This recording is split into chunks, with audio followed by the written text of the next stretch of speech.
आप तारीख उठा करके देखिए, फ्रांस के अंदर जो है खिलाफत उस्मानिया का दौर था, फ्रांस के अंदर एक फिल्म बनाई जा रही थी, हुजूर नबी करीम सल्लल्लाहु अलैहि वसल्लम की शान में गुस्ताखी उसमें की जानी थी। वो फिल्म बनाने के बाद सिनेमा में उसको जो है वो उन्होंने ओपन करना था, उसकी इफ्तिताही तकरीब थी। जासूसों ने आकर के सुल्तान मोहम्मद को बतलाया कि उस वक़्त का खलीफा था कि आप सल्लल्लाहु अलैहि वसल्लम की शान अक़दस में गुस्ताखी की बुनियाद पर फिल्म बना करके फ्रांस जो है वो चलाने वाला है।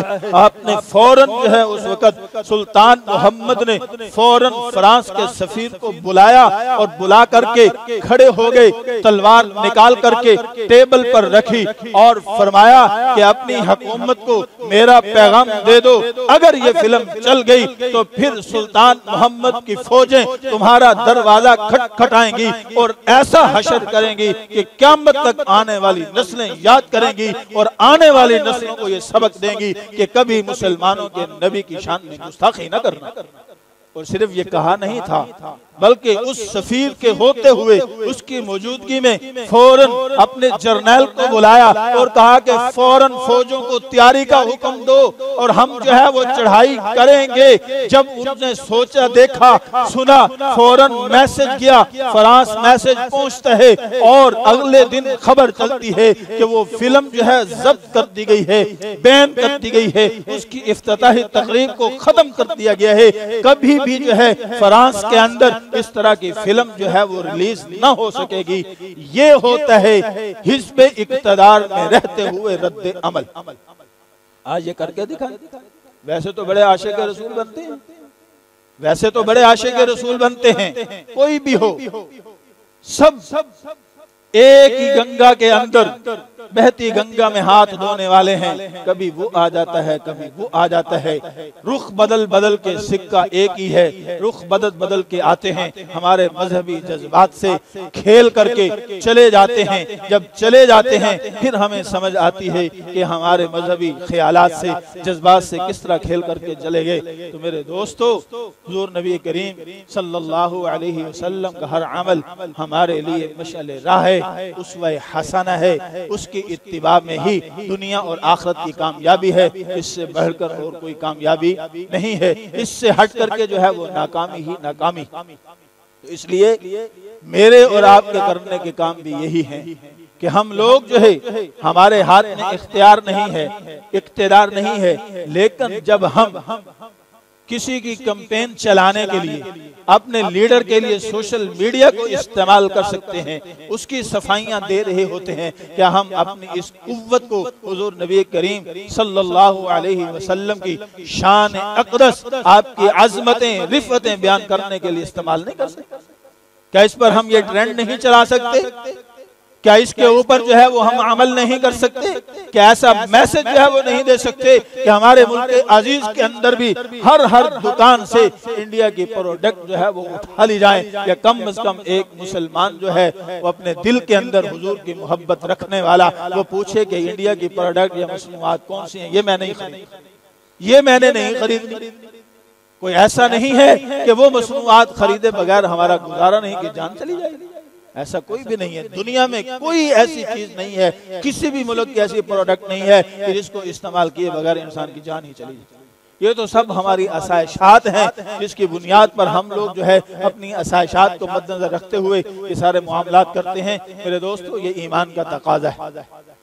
जिस तरह हम शेजान का बाइकाट करते हैं, ये कादियानियों मलऊनों की प्रोडक्ट है, इसी तरह हमें इंडिया की, फ्रांस की, इन मगरबी यूरोपीय ममालिक की मसनूआत का जो है वो बाइकाट करना चाहिए। आजकल जो जंग है, आप ये मत समझें कि तीर तुफंग की जंग होगी। यहाँ पर अगर चलेंगे तो फिर एक ही मरतबा एटम ही चलेगा, अगर उससे पहले जो है वो मईशत की जंग है। मईशत जिस मुल्क की जितनी कमजोर कर सकते हो कर लो, समझ लो कि जंग लड़ने से पहले वो जंग हार चुका है। अगर हमारे मामलात की वजह से उसकी मईशत मजबूत हो रही है तो समझ लो हम उसको मजबूत कर रहे हैं। इंडिया को हम मजबूत जो है वो कर रहे हैं, उनकी मसनूआत खरीद करके, उनसे जो है वो तिजारत कर करके हमारी उसकी मईशत को जो है वो मजबूत कर रहे हैं। और उसी मजबूत मईशत की बुनियाद पर जो है वो हमारे कश्मीरी मुसलमानों पर भी जो है वो जुल्म कर। बीजेपी, भारतीय जनता पार्टी, ये वो पार्टी है जो इंतहाई मुतअस्सिब हिंदू पार्टी है, जिसके हाथ मुसलमानों के खून से रंगीन है। हर इलेक्शन के अंदर इनका हिंदुस्तान के अंदर यही किरदार होता है। यहाँ हमारे मुल्क के अंदर ऐसी कोई पार्टी नहीं जिससे उसकी मिसाल दी जा सके कि ये भी वैसी ही पार्टी है, एक इंतहाई मुतअस्सिब हिंदू पार्टी कि जो हिंदुइज्म को लेकर के चलते हैं कि बस हिंदुस्तान हिंदुओं का है, उसके अलावा किसी ताकत को, किसी मजहब वाले को यहाँ रहने की इजाजत नहीं है। हालांकि उसके कागजों के अंदर, आइन में ये लिखा हुआ कि हिंदुस्तान एक सेकुलर रियासत है, वहाँ हर मजहब पर रहने वाले को खुली आजादी है कि वो अपने मजहब के मुताबिक जो है वो अमाल भी कर सके और अपनी जिंदगी आजादाना तौर पर जो है वो गुजार सके।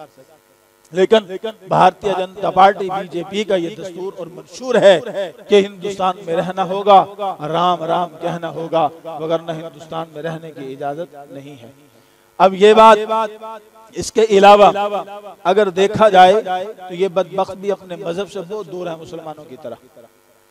हिंदू मजहब की एक किताब है मारूफ, मुनव्वर समरती किताब है, उसके अंदर बच्चे और बच्ची की शादी के मुताल्लिक जो लिखा गया है, उसके सफ़ा 94 पर वो लिखा गया है कि बच्चा, बेटे के लिए, मर्द के लिए शादी की बेहतरीन उम्र जो है वो 24 साल है। बेहतरीन उम्र 24 साल है और लड़की के लिए बेहतरीन उम्र उसकी शादी की 8 साल है। कितनी? 8 साल। ये किताब हिंदू मजहब की है, हिंदू इसको पूछते हैं। मुनव्वर समरती इस किताब का नाम है। उसके अंदर यानी हिंदू मजहब का ये अकीदा है, उनकी किताब में लिखा हुआ है कि लड़की की शादी की बेहतरीन उम्र जो है वो कौन सी है? 8 साल है।